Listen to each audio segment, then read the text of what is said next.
સ્વાગત છે તમારું મારા નવા મિની બ્લોગમાં। તો આજે આપણે કંઈક તૂફાની કરવાના હતા। તૂફાની કરતા પહેલા કંઈક ખાવાનું તો બને જ છે, કેમ કે તેના વગર તો મારું મગજ પણ કામ નહીં કરતું। આપણે નીકળી ગયા પછી ગાડી લઈને ચિરાવના ઘર જઈને ઊભું જ રહેવું પડ્યું। તે દરેક વખત મોડું જ કરે છે। પછી આપણે ગતા રહ્યા ઇસ્કોન અંદર જઈને દર્શન કર્યા અને 1 કલાક જેવી શ્રી કૃષ્ણ ભગવાનની અમે આરાધના કરી। ત્યાંનું વાતાવરણ એટલું મસ્ત હતું કે અમને બહાર નીકળવાનું મન જ નહોતું થતું। પ્લાનમાં ચેન્જ આવતા અમે નીકળી ગયા EME ટેમ્પલ જવા માટે। ત્યાં આઈडी કાર્ડ ફરજિયાત છે, તેથી અમે આઈडी કાર્ડની ઝેરોક્ષ કરાવવા નીકળી ગયા।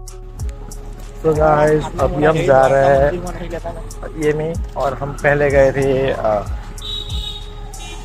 जेरोक्स निकलवाने के लिए, क्योंकि यहाँ पे आईडी कार्ड लेके आना। ठीक है, अभी आगे जाके मिलते हैं यहाँ पे, क्योंकि हमने तो काफ़ी रिक्वेस्ट की तो हमारा तो जेरोक्स के थ्रू चलवा लिया, बाकी लोगों का नहीं चलवाते। हाँ यस। अगर आप वडोदरा से हो तो एक बात EME टेम्पल जरूर विजिट करें और अपना आईडी कार्ड ले जाना बिल्कुल ना भूलें। और हाँ, बड़ा व्लॉग आने ही वाला है EME टेम्पल का।